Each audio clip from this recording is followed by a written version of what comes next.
Greetings, ladies and gentlefish, and welcome to this review, I'll get my words out in a second, of the VK4502P Ausf A. Bit of a mouthful. German Tier 8 heavy tank.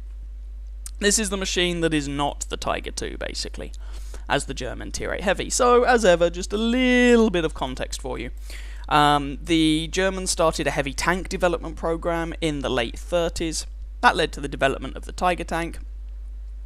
But in the early 40s, sort of 1942 kind of era, the Germans were already conceiving of its replacement. And so, once again, like the Tiger design, the Henschel and the Porsche companies both submitted designs for this machine to build the replacement. And once again, the Henschel design was selected, and that eventually became this machine, the Tiger II, also known as the Bengal Tiger, King Tiger, Queen's Tiger. There's a bunch of different names for this. This was the Porsche design, the VK4502P Ausf A, VKA. And this was the unsuccessful design, although some turrets that were made by the Krupp company to have fitted this tank were used on early Tiger IIs. So that's where this thing fits in historically.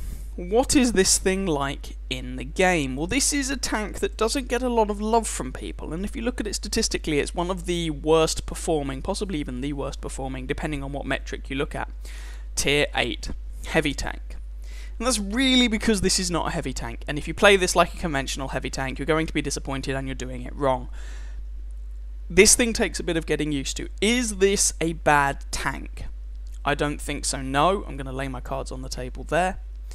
But it is a machine that takes some getting used to, and I think it's a machine that most players are not going to get along with.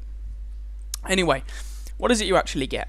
Well, you get 1,570 hit points, which is actually not too shabby. I mean, for the sake of comparison, the IS-3 gets 1,500, so that's a good slab of health. 57-ton machine. This thing is not light, but you get a pretty meaty 840 horsepower engine, and you're going to see this is a common theme throughout this machine. That gives it respectable mobility. Top speed of 38 kilometers an hour for a heavy tank is not too shabby. The traverse speed, both hull and turret, is decidedly German, so don't expect to be turning anywhere in a hurry. The armour scheme I'm going to go into a bit later on, but what armour you do have is on the front. Side scraping in this thing is not a great idea. Your tracks just aren't big enough and your side armour isn't really thick enough, and the frontal turret really doesn't help with side scraping. But some good angling of your frontal armour can get some nice bounces. And the gun I'm going to talk more about in just a moment. 390 meter view range is very healthy. It's not the highest of the Tier 8 heavy tanks. That award has to go to jointly the T-32 and the Carnarvon, that both get 400 meters. At least this is before the 9.6 patch view range nerfs. But the view range is pretty respectable. 710 meter signal range is absolutely dandy. Perfectly fine. So, what about the gun? Well, this thing realistically has two guns, because you're not stupid. If you are stupid, it has three guns, but then I have absolutely no sympathy for you. So you have an 88mm and a 105mm gun.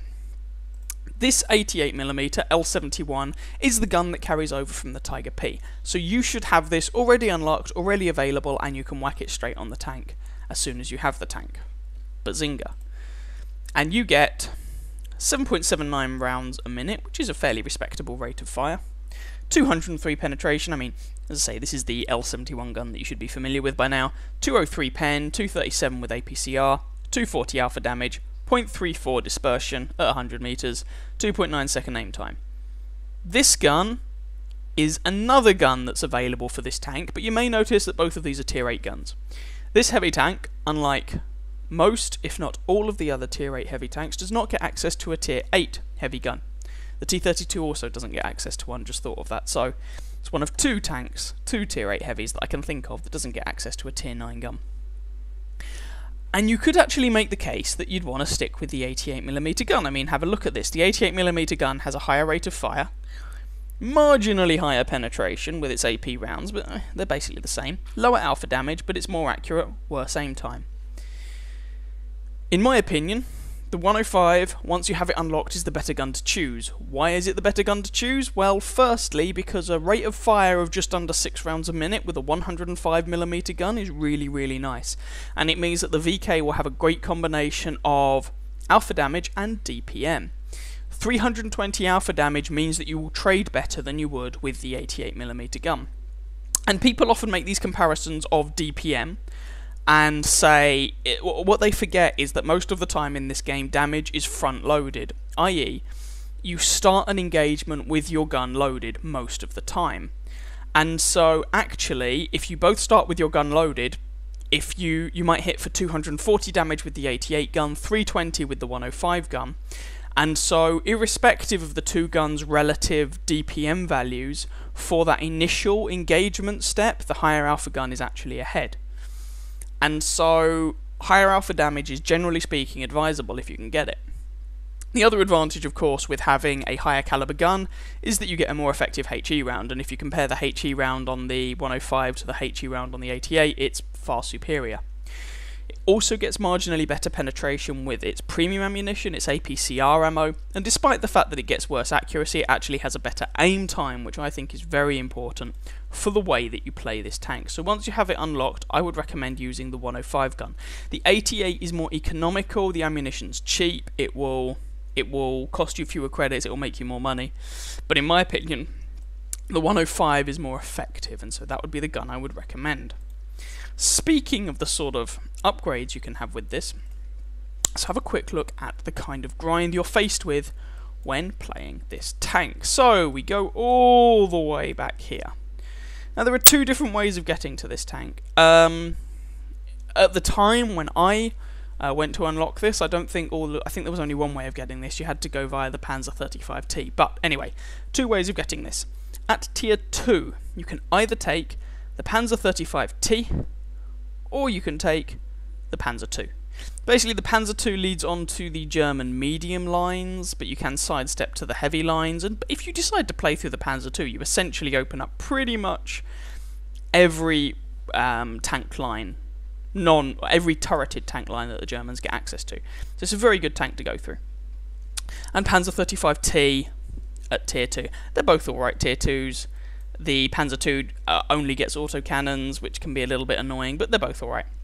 Tier 3, you get the Panzer 38T here, which again is an alright tank, it's nothing particularly special.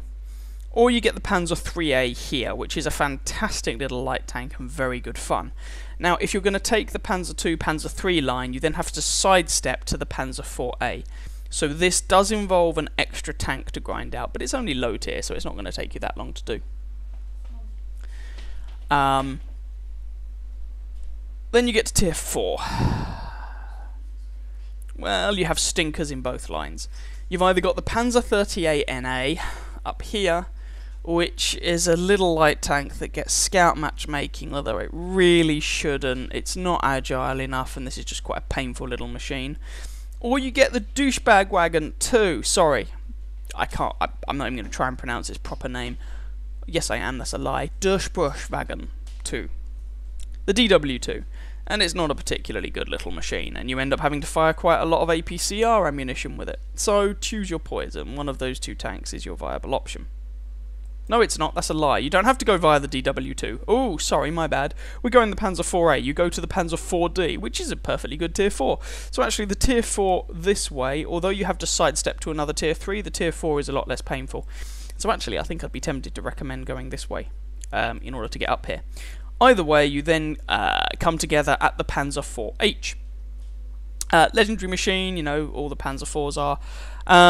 In-game, it's decidedly mediocre. It's a kind of generic tier 5 medium tank. There's nothing that special about it. You then get a choice of two machines, but if you're going to go to the VK, then you want to take the VK3001P. This was the Porsche design that was basically a Tiger prototype, and it's pretty awful. So you're going to have a stinker here at tier 6. It's also not a very pleasant grind, so sorry about that, but it's not particularly good. Tier 7, and you move up to the Tiger P, which in my opinion is a pretty nice machine. Good frontal armour. and, you know, good gun. It's very difficult to complain about it. I think it's pretty good. Going this way also opens up access to the German tank destroyer line via the Ferdinand the Elephant. And then you get to the VK at tier 8. And when you get to the VK, what are you going to be faced with? Well, essentially, this middle engine carries over from the VK3001P and the Tiger P, which is nice. So you don't have to use this 600 horsepower engine, you can mount this 671 immediately, but you will have to grind out the XP for the top 840 HP engine, which will then get used at tier 9 and is also used on the Ferdinand. The top radio, I mean, frankly, who cares, but this will have already been unlocked for you. The top turret, obviously, you don't have, and if you've got any sense at all, when you played the Tiger P, you'll have unlocked the German 88mm L71 gun here, so you will never have to play this with the stock gun, which is garbage. You do not want to be using this ever for any reason, so don't. You can already have this unlocked, and your life will be that much more enjoyable. My recommendations... well, you want to upgrade the turret as soon as you can, because the stock turret is absolutely awful. The armor values on it suck. The top turret, okay, it traverses slower, but it gives you usable armor values and a slight buff to your view range. However, I believe in order to mount that turret, it's a couple of tons heavier, you need the upgraded suspension. So, assuming that that's the case, I would either mount the enhanced suspension module, and then upgrade the turret as soon as you can, or try and put on try and unlock the suspension and then get the top turret. Once you have the top turret, you could just move on to the VKB, but I would advise against it. Why would I advise against it? Because if you look at the VKB, okay, you don't have to unlock the 105 gun on it, but you're going to have a horrible grind on the VKB if you get through the VKA as quickly as you can, basically. So, I would recommend suspension, turret, then the top engine. Leave the gun for last, because in my opinion, while the 105mm gun is a nice upgrade over the 88, the 88 is perfectly usable. So I would actually save this for last. That's my advice and preference. And as I say, some people might actually want to stick with the 88 anyway, although I would recommend using the 105. But there we go. But you want to get the engine, because this tank really is a medium-heavy hybrid. It's not a proper heavy tank. It's a mobile heavy tank. It likes to move around. And when you compare, for example, the guns... sorry about that. When you compare the guns, for example... the Tiger II gets the punchier guns, the Tiger II gets the thicker armour, it's slower. The Tiger II is really the German Tier 8 heavy tank, and the VKA is, as I say, this strange medium-heavy hybrid. It's a good tank when you get used to it. It does have drawbacks, and I think there's one or two ways in which Wargaming could buff it that would be really nice. But it's not a bad tank at all. So one of the ways in which I think this is a little handicapped, for instance, is that the gun depression is not great. In fact, it has mounting the same turret as the Tiger II gets with a gun that the Tiger II can use. The Tiger II gets better gun depression. If they made the two gun depressions the same, I think that would make more sense, but what do I know? Anyway, crew skills and modules, or equipment. I've got my standard consumables. This thing does like setting on fire to shots to the rear of it, so I really do not recommend leaving home without a fire extinguisher. You could use a premium fire extinguisher instead, but I would definitely pack a fire extinguisher. Repair kit is pretty much mandatory on anything ever, and first aid kit I would definitely recommend. Again, you could go for premium versions of these, but I think you want some sort of these three items. You can see my ammo loadouts. 200mm of penetration can be a little bit lacking when you get into tier 10 games, so a little bit of APCR is not a terrible idea, but you don't want to fire huge amounts of this. This tank does not really make money if you're using a standard account at least. A few rounds of HE is not a terrible idea, most AP is fine. Stuff to equip this thing with, well, I'm going to suggest some slightly unusual choices. Well, I say unusual. If you decide that you want to give this equipment, I mean, I just used my standard grinding equipment on this, which is binocular telescopes, toolbox, and camo net. If you decide you want to give this equipment, then I'm going to recommend a vertical stabilizer, even though it's 600,000 credits. Buy this when it's on discount. Vertical stabilizer to increase your accuracy on the move, once you've moved, once you've rotated the turret, all that jazz. Gun rammer, because gun rammer, more DPM is your friend. And then coated optics. Take your 390 meter view range over that 400 mark. Might give you a little boost to your view range, would be very nice. And that's the sort of equipment you would mount on a medium tank, and I really do think to get the most out of this machine, one does end up using it like a medium tank. Crew skills. What crew skills would I recommend? Well, with your dubious engine in the rear and fuel tanks and all this gumph, I would say you want preventative maintenance on your driver to try and mitigate the number of fires you're going to have. Repairs is in general a good idea. Sixth Sense is always a good idea. Brothers in Arms is a decent idea, you know, but I would say initially preventative maintenance on your driver. I haven't noticed massive ammo rack problems, but from the side it does have a relatively prominent ammo rack, so safe storage on your loader, preventative maintenance on your driver, Sixth Sense on your commander, repairs on the other two guys.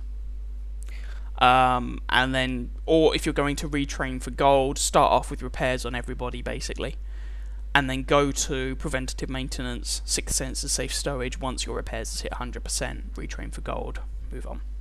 But if you're going to retrain for silver, then I wouldn't do that. I would just take the perks initially to get Sixth Sense as quickly as possible, and preventative maintenance and safe storage. So that's what I would recommend. Alright, so I've rambled on long enough about this. Let's go and have a quick look at the armor scheme, modules, and then see some gameplay. Okay, so gonna have a look at the armor, but just before I quickly do, I would like to comment that if you end up looking at some of the in-game stats that are not shown in the game for this vehicle, a couple of things come to light. Firstly, the gun depression is 6 degrees, which is rather underwhelming. It's not the worst in the world, but it's not great. The mobility soft stats and the gun soft stats, however, are pretty damn good. So, although this isn't the most accurate gun in the world, you know, it's not terrible. It's reliable enough, and the mobility of this thing is not to be sniffed at too much. Having a quick look at the armor then, I am just going to quickly switch to the stock turret just to show you that be careful with this turret. It is, well, if we just show you the armor scheme, it is technically 100mm thick, but look at the angling or lack thereof on this thing. I mean, tier 5 mediums can punch straight through this turret in places. Russian 122mm guns will go right through you. This is a terrible, terrible, terrible turret, and the VK shares this turret with the Tiger II. So, let's ignore that turret, let's look at the top turret. What do you need to know? Rear of the armour, garbage. It's thick enough to shrug off HE rounds, unless they're seriously high caliber. Side of the tank, similar story, bad. If you were to angle this thing, I mean, you can get some half-decent armour values on this side armour. But don't expect much from your tracks because they're not really big enough. But you can get some half-decent values, but nothing to really get too excited about. And if anybody catches you in the turret at any angle that's not an auto-bounce angle, expect to be penned. Front of this thing, well, the front of the turret's 185mm, but it's so flat that you're not going to get much more than 185 effective out of it, apart from where the gun mantle is. That can give you some really weird zones. These German gun mantlets are a little bit strange, and so you can get some bounces off of that. Worth noting, if someone's loading a Russian 122mm gun at you or a 120mm gun, this roof section is only 40mm thick, so while it's sloped back at a very nice angle, you know, a KV-85 with the big gun can just put a shot straight through that. They will completely overmatch your armour. Voila, you take pain to the face. The frontal hull, well, there isn't really a weak spot per se. If you were just looking at the front of this tank straight on, You've got 120 millimeters front upper plate, lower plate, but looking at it straight on, the lower plate has a better angle. Basically, the lower plate is not a weakness on this thing. If you want to shoot straight through the frontal plate and you're having problems, and you can do if the guy's angling reasonably well, you know, shoot it either here in this itty bitty little viewport, or better option, shoot it here in the machine gun. And then you're looking at like 80, 100 effective armor, and you will sail straight through. That's pretty much all there is to say about the armour. So let's go and have a look at the modules. Alright, so to have a quick look at the module locations. From the front you've got, as we look at the tank, the driver here on the right hand side in the front, fairly common location. The gunner sits in the right hand side of the turret here, and I believe, although it's not actually clear from these images, I believe that the commander is also over here as well, seeing as that's where the commander's hatch is. The loader is on the other side of the turret. So if we come down to the side profile, you can see you've got the loader on this side of the turret. The side of your tank is a big scary hit zone because you've got an ammo rack situated just here in the midsection of the tank, and you've got the back made of engine and fuel tanks. A rear view confirms that the rear of the tank is indeed made of engine and fuel tanks, which is a nice combustible mixture. Let me tell you from personal experience, the rear of this tank goes up like you would not believe. So that can be decidedly problematic. So let's just go and have a quick look at a couple of games, and hopefully I won't showcase the flamboyant nature of this tank, shall we say. Okay, here we are, top tier game. We are on Airfield, and this is the sort of matchmaking that the VK really likes. Being top tier means that its armour has some value, its gun, you don't, against a lot of the targets you're facing, you don't really need to aim for weak spots. You know, just generally aiming for the or if you do need to aim for weak spots, it's basically lower plate. You're not trying to pick out like the commander's hatch or anything like that most of the time with regular AP. So, you know, you can, it's just where this tank really shines when it's top tier. You can still do alright when you're bottom tier though, as we'll see. So anyway, initially I am going to move forward to the hilly bit in the middle, which is where you would usually see medium tanks go. And just a note, you can see that we're doing 40 kilometers an hour at the moment. You know, that's as fast as a Centurion can go. Yeah, we're just moving to the central region. Usually where medium tanks go, on the one hand, it means that we can fight enemy medium tanks, light tanks, which is good. They tend to have smaller guns, it means our armour is more meaningful. The problem with that, and our T-71 has just gone completely YOLO, and he's probably going to die soon, although the he took down a Chaffee, but it's not worth it. The flip side is that it means this position really favours a tank with good gun depression, and this is not a tank with good gun depression, so you have to bear that in mind as well. So, going to go over here, buy this T-34-85, see if we can plant shots into the flanks of some dudes, or dudettes. Tiger 2, and we bounce a shot from the Tiger 2. And you have the nice knowledge that you are going to reload before a Tiger 2 does, although he backs off anyway. Well, assuming, bounce there on the Tiger 1 anyway, assuming anyway that you have the same equipment. Now, of course, I'm not using a gun rammer on this, so maybe it is that he'd actually reload before me. Anyway. Slightly disappointing to bounce on the Tiger 1 there. A little bit unlucky, but, you know, there we go. C'est la vie. Lerva drives forwards, decides better of it, and runs away. Is he going to go for it this time? Yes, he is. Hit him, track him. I think we tracked him, or someone tracked him. And he is now having a really, really bad day. And he's dead. So that was a valuable kill. You know, top tier, heavy tank, taken out. Nice. Team is currently winning 4 kills to 3. And I'm just trying to be a little bit more aggressive here. Ooh, T-28 prototype has been spotted.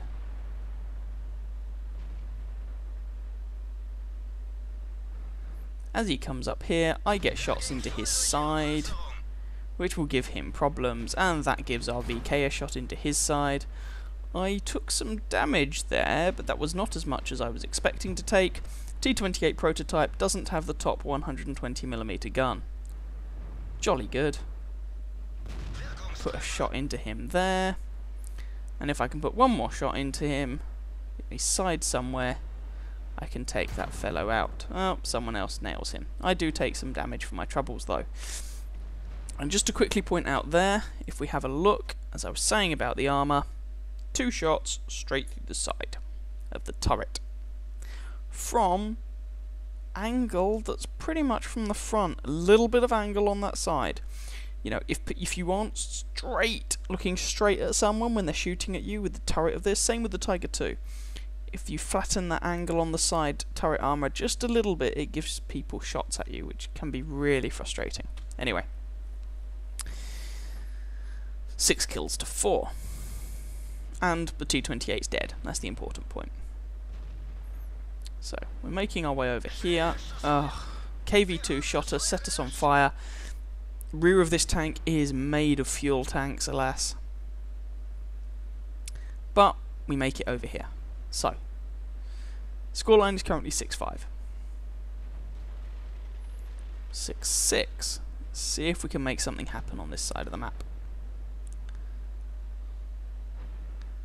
There's the IS. There's KV-85.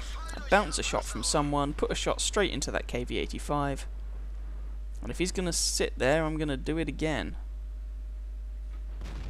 No, that one bounced. Someone put us a big shot into our VK. Tiger II, damn it.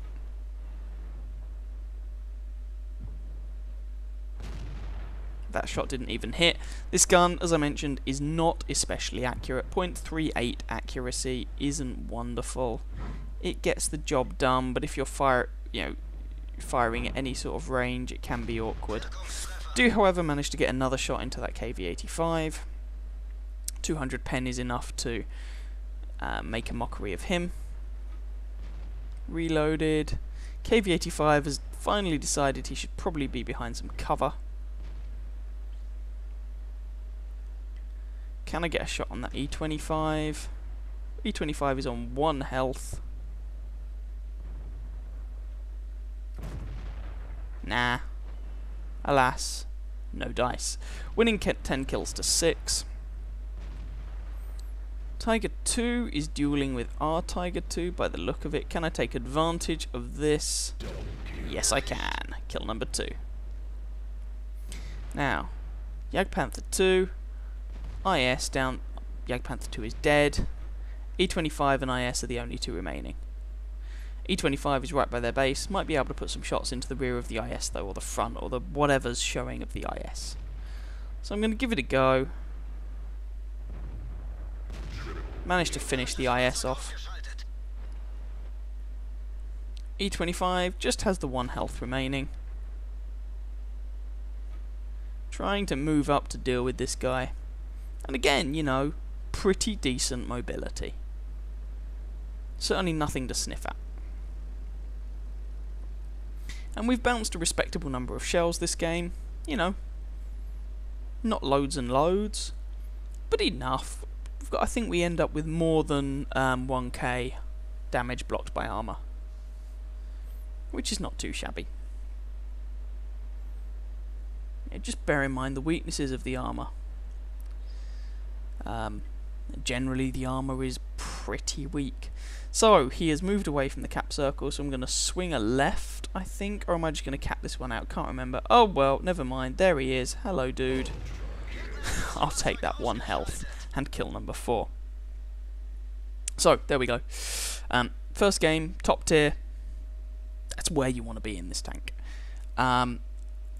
Wasn't without its problems. You also noticed it got set on fire from a shot in the side. Okay, it was probably a HE shell in the side, but got set on fire nonetheless. The rear of this tank is made of fuel tanks. Anyway, have a look at the post-battle results, then we'll jump into the much more challenging scenario of being bottom tier.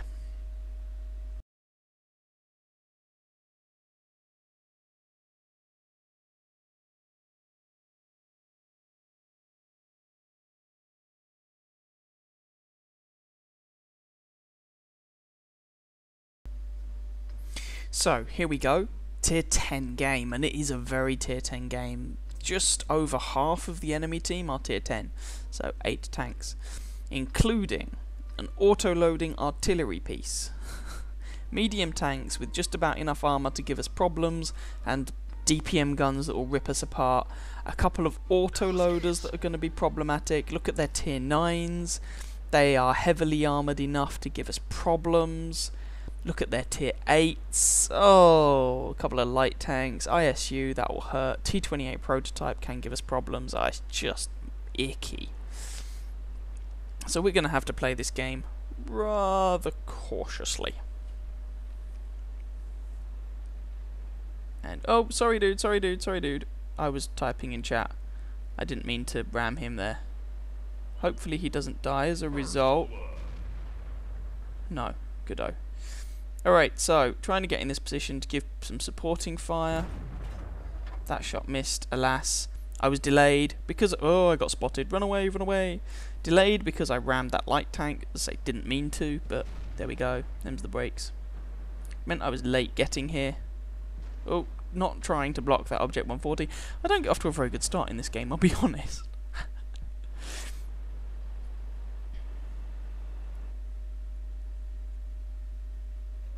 And the M41 Bulldog is dead, and he went, what? Well, there we go. You know, someone's vaguely aggressive with decent spotting, decent view range. Things can become very interesting for you.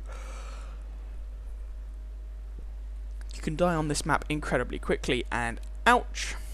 Yeah, my Sixth Sense goes off to inform me I was spotted. Thanks, Sixth Sense. I'd noticed I was spotted. The pain was a bit of a giveaway, and... okay, so, this is going to be a tier 10 game. We played with basically no health. Because I lost it all. And I was not very happy at the moment. I'd been getting tier 10 game after tier 10 game while I was trying to play this. Which is really icky because this tank does not like tier 10 games. I mean, you could say no tank likes being bottom tier, yeah, but there's like and there's like. So, we are 1 kill to 2 down. We have lost a pair of light tanks. We just bounced on that ST1, and they've lost a light tank as well. This gun is not particularly accurate, but I'm trying to use it at range because I just cannot outfight these guys in a close range fight. Trying to pick out the ST1's lower plate, but it's not working. I shouldn't have taken the shot, because if I hadn't taken it, I'd probably have a shot on that Object 140 who has just backed off. And I managed to get some pain on. So this gun is 320 average damage. Yeah, 320 average damage, 200 average pen. Try and get another shot on that Object 140, but I miss. And you may have noticed I've fired quite a few shots so far that have bounced, or missed, or otherwise not done any damage. This is going to be quite an expensive game. But let's not worry too much about that. It's just something you might want to bear in mind. Missed the T-57 Heavy. You know, trying to take shots at range with a gun that's not particularly accurate. Yeah, you're going to get a lot of misses.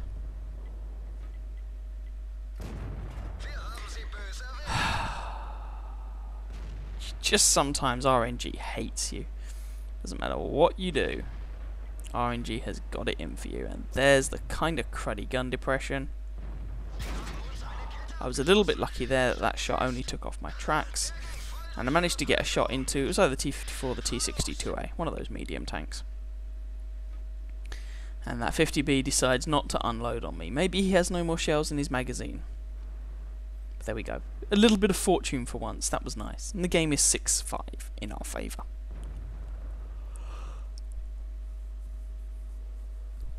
$7-5 in our favour. Hurrah.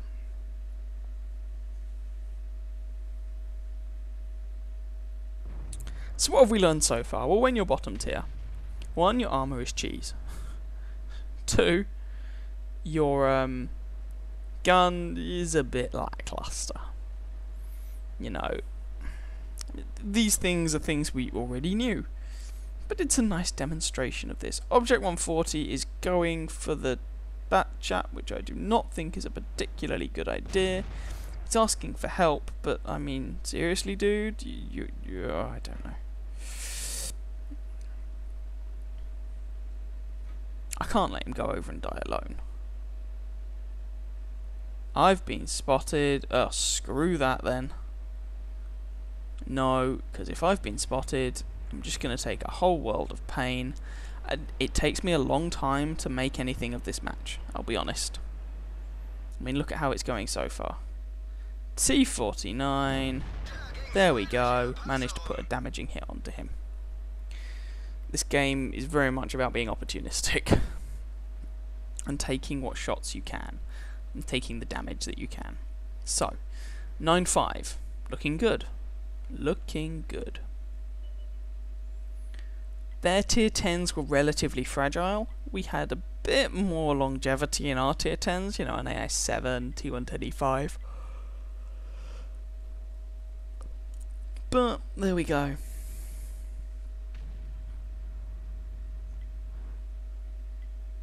Their bat chat has moved to the town. That probably hit the church. Scoreline is 9-6. Now we might be winning this, but a number of our tanks are on relatively low health, so we still need to be quite cautious. 9-7.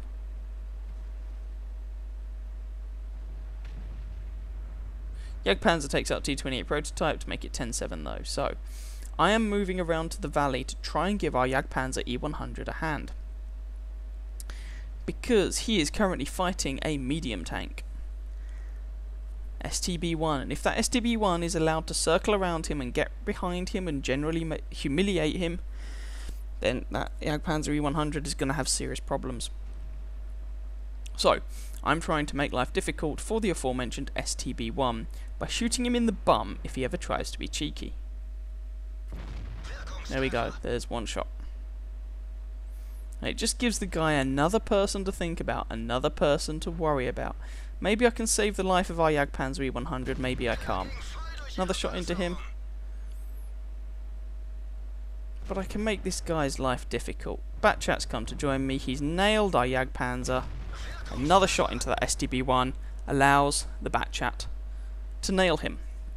And there we go. In the end, we weren't able to save our Panzer, but we were able to mean that his life cost the life of that full health tier 10 medium tank.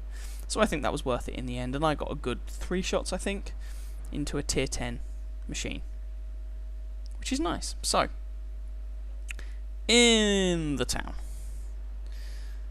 they have got Batchat that we know of. Batchat is now dead. And it looks like, you know, through attrition, we're slowly grinding out a victory here.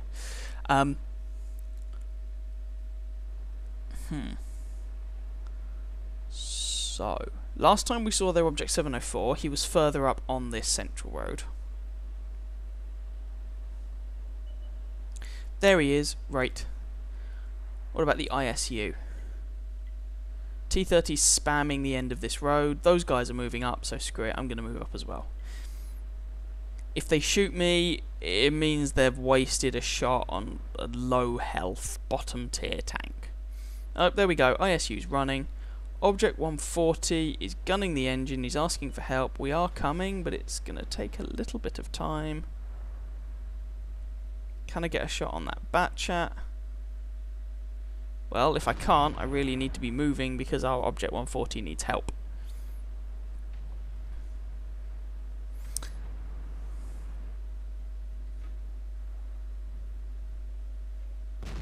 Blind shot. There's the Batchat.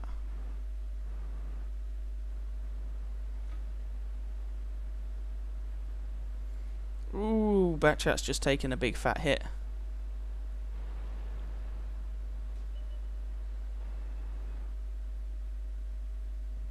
Batchat is dead. So, Object 140 got taken out, alas.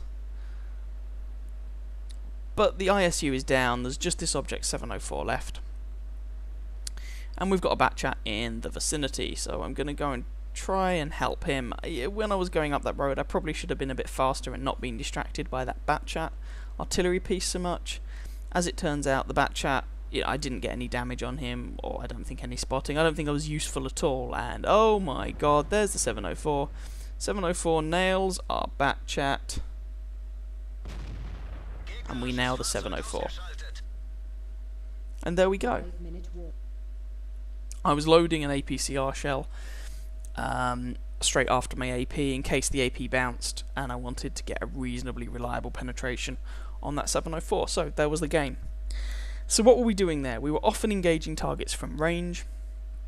We were, even though the gun isn't really built for that, but you're kind of forced to, we lost all our health at the beginning, so we had to play conservatively for the rest of the game. Pardon me, the rest of the game, sorry. Our armour was cheese. The gun was alright. I didn't actually fire a single round of APCR there, I would like to point out. But having said that, I don't think the APCR would have made any difference. But I still lost money. That's without a premium account, standard account, still lost money on it. So yeah, take a look at the post-battle results, and then we'll jump back to the garage and kind of round things off as per usual.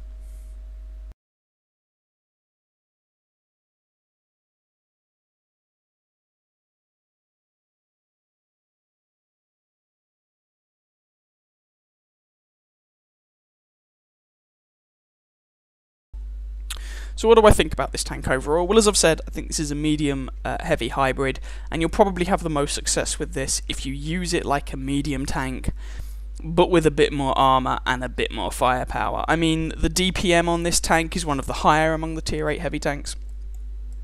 And if you face, if you're facing lower tier medium tanks, you can just bully the ever-loving hell out of them and rip them apart with the DPM on this thing. And if you're facing same tier heavy tanks or whatever, a lot of the time you can end up doing more damage to them just because you think to yourself, right, you've fired, we both just fired, I now have the opportunity to get another shot in before you reload because I reload faster. And you really can abuse things like that and take advantage of your opponents with this machine, but it is not beginner friendly, and it really rewards somebody who already knows what they're doing. If you don't, this thing can be a right pain in the backside, I think you will find. It took me a lot of getting used to, and I'm not going to say that I'm master of it by any stretch of the imagination, I'm not. But I think once you get used to it, I think it can be a very powerful machine. I would love it if Wargaming gave it an extra degree or two of gun depression. That would be absolutely fantastic, but there's no immediate sign that they're going to. Am I going to keep this? No.